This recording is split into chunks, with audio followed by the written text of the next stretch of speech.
আমি আগামী সপ্তাহে এসে মহাসমাবেশ ডাকবো। প্রধানমন্ত্রীর আগমনে স্মরণকালের সবচেয়ে বড় সমাবেশ।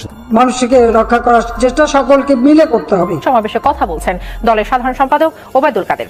একটা কথা পরিষ্কারভাবে জানাতে চাই, এমপি মহোদয় আছেন, তাদেরও দৃষ্টি আকর্ষণ করতেছি। এখন যেন রাজনীতিটা কেমন হয়ে গেছে, সবাই যদি কেমন খাই। সম্মানিত ভিউয়ার্স, ব্যারিস্টার সুমন সহ আওয়ামী লীগের বড় বড় নেতাকর্মী ও এমপিরা মিলে এইবার মহাসমাবেশের ডাক দিয়েছেন। আপনারা সবাই জানেন, সাবেক প্রধানমন্ত্রী শেখ হাসিনা সহ আওয়ামী লীগের বড় বড় নেতাকর্মীরা এবং কিছু আওয়ামী লীগের এমপিরা এরা কিন্তু দেশ ছেড়ে পালিয়ে গিয়েছেন।